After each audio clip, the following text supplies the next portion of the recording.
भगवान नारायण कहते हैं, नारद, सावित्री के वचन सुनकर यमराज के मन में बड़ा आश्चर्य हुआ।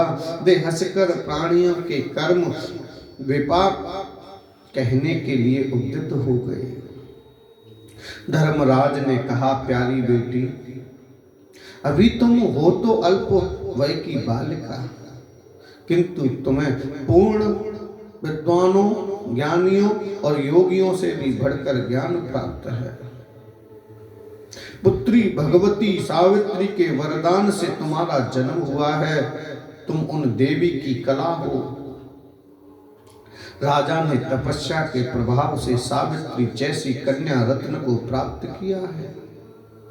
जिस प्रकार लक्ष्मी भगवान विष्णु के, भगवान शंकर के, राधा श्री कृष्ण के, सावित्री ब्रह्मा के, मूर्ति धर्म के, शतरूपा मनु के, देवहूति करदम के, अरुंधति वशिष्ठ के, अदिति कश्यप के, अहिल्या गौतम के, सची इंद्र के, रोहिणी चंद्रमा के, रति कामदेव के, स्वा अग्नि के, स्वदा पितरों के, संज्ञा सूर्य के, वरुणानी वरुण के, दक्षिणा यज्ञ के, पृथ्वी वरा के और देवसेना कार्तिकेय के पास सौभाग्यवती प्रिया बनकर शोभा पाती हैं। तुम भी वैसे ही सत्यवान की प्रिया बनो। मैंने यह तुम्हें वर दे दिया महाभागे। इसके अतिरिक्त भी जो तुम्हें अभिष्ट हो वह वर मांगो, मैं तुम्हें सभी अवलसित वर देने को तैयार हूं।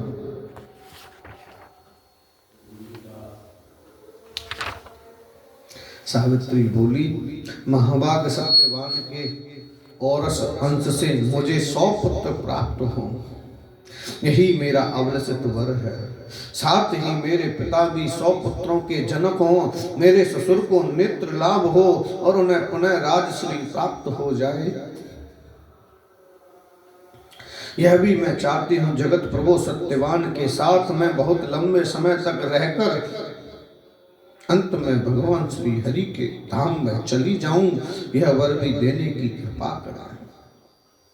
प्रभु, मुझे जीव के कर्म का विपाक तथा विश्व से तर जाने का उपाय भी सुनने के लिए मन में महान कौतूहल हो रहा है, अतः आप यह भी बताएं। धर्मराज ने कहा, महासाध्वी, तुम्हारे संपूर्ण मनोरथ पूर्ण होंगे। अब मैं प्राणियों के कर्म का विपाक कहता हूं, सुनो।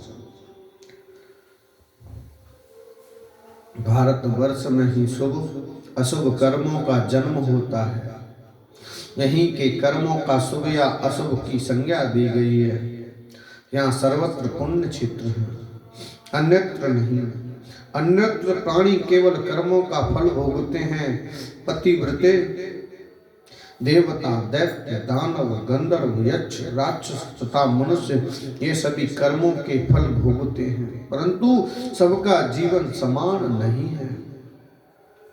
उनमें से मानव ही कर्म का जनक होता है, अर्थात मनुष्य योनि में ही शुभाशुभ कर्म किए जाते हैं, जिनका फल सर्वत्र सभी योनियों में भोगना पड़ता है। विशिष्ट जीवधारी विशेषतः मानव ही सब योनियों में कर्मों का फल भोगते हैं और सभी योनियों में भटकते हैं। वे पूर्व जन्म का किया हुआ शुभाशुभ कर्म भोगते हैं। शुभ कर्म के प्रभाव से वे स्वर्ग लोक में जाते हैं और अशुभ कर्म से उन्हें नरक में भटकना पड़ता है। कर्म का निर्मूलन हो जाने पर मुक्ति होती है। साध्वी, मुक्ति 2 प्रकार की बतलाई गई है, एक निर्वाण स्वरूपा और दूसरी परमात्मा श्री कृष्ण की सेवा रूपा। बुरे कर्म से प्राणी रोगी होता है और शुभ कर्म से आरोग्यवान। वो अपने शुभाशुभ कर्म के अनुसार दीर्घजीवी, अल्पायु, सुखी एवं दुखी होता है। कुछ सत्कर्म से ही प्राणी अंगहीन, अंधे, बहरे आदि होते हैं। उत्तम कर्म के फलस्वरूप सिद्धि आदि की प्राप्ति होती है। देवी, सामान्य बातें बताई गई, अब विशेष बातें सुनो सुंदरी। यह अतिशय दुर्लभ विषय शास्त्रों और पुराणों में वर्णित है।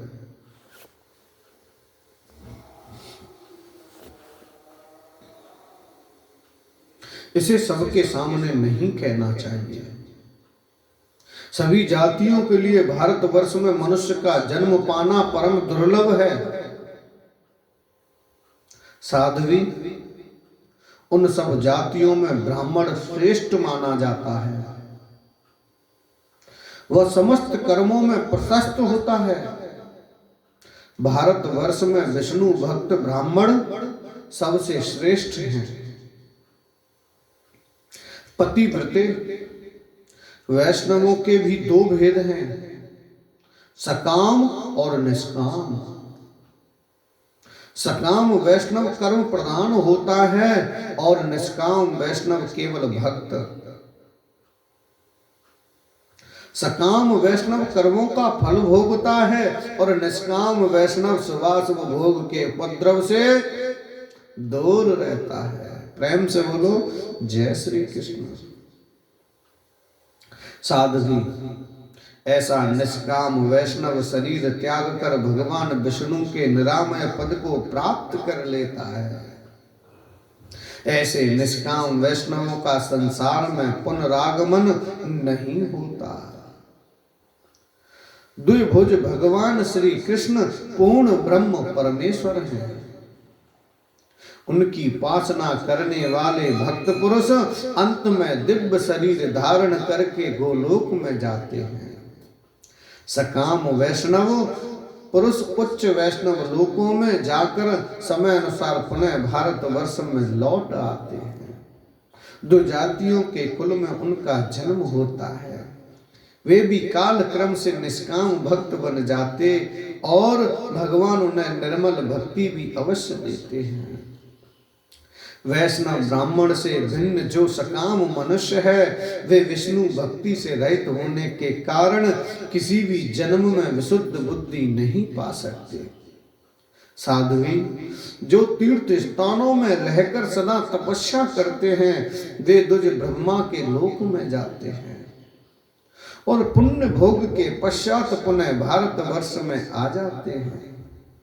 भारत में रहकर अपने कर्तव्य कर्मों में संलग्न रहने वाले ब्राह्मण तथा सूर्य भक्त शरीर त्यागने पर सूर्य लोक में जाते हैं और पुण्य भोग के पश्चात पुनः भारतवर्ष में जन्म पाते हैं। अपने धर्म में निरंतर रहकर शिव शक्ति तथा गणपति की उपासना करने वाले ब्राह्मण शिवलोक में जाते हैं। फिर उन्हें लौटकर भारतवर्ष में आना पड़ता है। जो धर्म रहित होने पर भी निष्काम भाव से श्री हरि का भजन करते हैं, वे भी भक्ति के बल से श्री हरि के धाम में चले जाते हैं। साध्वी, जो अपने धर्म का पालन नहीं करते, वे आचारहीन काम लोलुप लोग अवश्य ही नरक में जाते हैं। चारों ही वर्ण अपने धर्म में कटिबद्ध रहने पर ही शुभ कर्म का फल भोगने के अधिकारी होते हैं। जो अपना कर्तव्य कर्म नहीं करते, वे अवश्य ही नरक में जाते हैं। कर्म का फल भोगने के लिए वे भारतवर्ष में नहीं आ सकते। अतएव चारों वर्णों के लिए अपने धर्म का पालन करना अत्यंत आवश्यक है। अपने धर्म में संलग्न रहने वाले ब्राह्मण स्वधर्म निर्मित विप्र को अपनी कन्या देने के फलस्वरूप चंद्रलोक को जाते हैं और वहां 14 मनवंतर काल तक रहते हैं। साध्वी, यदि कन्या को अलंकृत करके दान में दिया जाए तो उसे दुगुना फल प्राप्त होता है। उन साधु पुरुषों में यदि कामना हो तब तो वे चंद्रमा के लोक में जाते हैं। निष्काम भाव से दान करें तो वे भगवान विष्णु के परम धाम में पहुंच जाते हैं। गव्य, दूध, चांदी, सुवर्ण, वस्त्र, घृत, फल और जल ब्राह्मणों को देने वाले पुण्यात्मा पुरुष चंद्रलोक में जाते हैं। साध्वी, एक मनवंतर तक वे वहां सुविधा पूर्वक निवास करते हैं। उस दान के प्रभाव से उन्हें वहां दीर्घ काल तक निवास प्राप्त होता है। पतिव्रते, पवित्र ब्राह्मण को सुवर्ण, गौ और ताम्र आदि द्रव्य का दान करने वाले सत्पुरुष सूर्यलोक में जाते हैं। वे भय बाधा से शून्य हो उस विस्तृत लोक में सुदीर्घ काल तक वास करते हैं।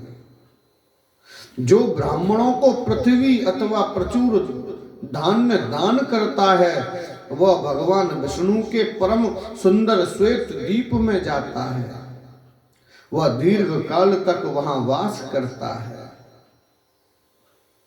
भक्ति पूर्वक ब्राह्मण को ग्रहदान करने वाले पुरुष स्वर्गलोक में जाते और वहां दीर्घ काल तक निवास करते हैं। वे उस लोक में उतने वर्षों तक रहते हैं जितनी संख्या में उस दान ग्रह के रजकण हैं। मनुष्य जिस जिस देवता के उद्देश्य से ग्रह दान करता है अंत में उसी देवता के लोक में जाता है और घर में जितने धूली कण हैं उतने वर्षों तक वहां रहता है। अपने घर पर दान करने की अपेक्षा देव मंदिर में दान करने से 4 गुना पूर्त कर्म वापी कूप तड़ाग आदि के निर्माण के अवसर पर करने से 100 गुना तथा किसी श्रेष्ठ तीर्थ स्थान में करने से 8 गुना फल प्राप्त होता है। यह ब्रह्मा जी का वचन है। समस्त प्राणियों के उपकार के लिए तड़ाग का दान करने वाला 10,000 वर्षों की अवधि लेकर जनलोक में जाता है। बावली का दान करने से मनुष्य को सदा 100 गुना फल मिलता है। वह सेतु पुल का दान करने पर तड़ाग के दान का भी पुण्य फल प्राप्त कर लेता है। तड़ाग प्रमाण 4000 धनुष चौड़ा और उतना ही लंबा निश्चित किया गया है। इसमें जो लघु प्रमाण में है वह वापी कही जाती है। सतपात्र को दी हुई कन्या 10 वापी के समान पुण्य प्रदा होती है। यदि उस कन्या को अलंकृत करके दान किया जाए तो दुगना फल मिलता है। तड़ाग के दान से जो पुण्य फल प्राप्त होता है वही उसके भीतर से कीचड़ और मिट्टी निकालने से सुलभ हो जाता है। वापी के कीचड़ को दूर करने से उसके निर्माण कराने जितना फल होता है, पतिव्रते जो पुरुष पीपल का वृक्ष लगाकर उसकी प्रतिष्ठा करता है वह हजारों वर्षों के लिए भगवान विष्णु के तपोलोक में जाता है। सावित्री जो सबकी भलाई के लिए पुष्पोदान लगाता है वह 10,000 वर्षों तक ध्रुवलोक में स्थान पाता है। पतिव्रते विष्णु के उद्देश्य से विमान का दान करने वाला मानव एक मनवंतर विष्णु लोक में वास करता है। यदि वह विमान विशाल और चित्रों से सुसज्जित किया गया हो तो उसके दान से 100 गुना फल प्राप्त होता है। शिव का दान में उससे आधा फल होना निश्चित है। जो पुरुष भक्ति पूर्वक भगवान श्री हरि के उद्देश्य से मंदिराकार झूला दान करता है वह अति दीर्घ काल तक भगवान विष्णु के लोक में वास करता है। पतिव्रते जो सड़क बनवाता और उसके किनारे लोगों के ठहरने के लिए महल धर्मशाला बनवा देता है वह सत्पुरुष हजारों वर्षों तक इंद्र के लोक में प्रतिष्ठित होता है। ब्राह्मणों को अथवा देवताओं को दिया हुआ दान समान फल प्रदान करता है। जो पूर्व जन्म में दिया गया है वही जन्मांतर में प्राप्त होता है। जो नहीं दिया गया है वह कैसे प्राप्त हो सकता है। पुण्यवान पुरुष स्वर्गीय सुख भोग कर भारतवर्ष में जन्म पाता है। उसे क्रमशः उत्तम से उत्तम ब्राह्मण कुल में जन्म लेने का सौभाग्य प्राप्त होता है। पुण्यवान ब्राह्मण स्वर्ग सुख भोगने के अनंतर पुनः ब्राह्मण ही होता है।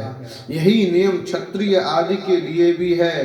क्षत्रिय अथवा वैश्य तपस्या के प्रभाव से ब्राह्मणत्व प्राप्त कर लेता है, ऐसी बात श्रुति में सुनी जाती है। धर्म रहित ब्राह्मण नाना योनियों में भटकते हैं और कर्म भोग के पश्चात फिर ब्राह्मण कुल में ही जन्म पाते हैं। कितना ही काल क्यों ना बीत जाए, बिना भोग किए कर्म क्षीण नहीं हो सकते। अपने किए हुए शुभ और अशुभ कर्मों का फल प्राणियों को अवश्य भोगना पड़ता है। देवता और तीर्थ की सहायता तथा कायव्यूह से प्राणी शुद्ध हो जाता है। साध्वी, ये कुछ बातें तो तुम्हें बतला दी, अब आगे और क्या सुनाना चाहती हो? प्रेम से बोलो जय श्री कृष्ण। सावित्री धर्मराज के प्रश्नोत्तर तथा सावित्री के द्वारा धर्मराज को प्रणाम और निवेदन। प्रेम से बोलो जय श्री कृष्ण। आज की कथा का विश्राम। श्री कृष्ण गोविंद हरे मुरारी, हे नाथ नारायण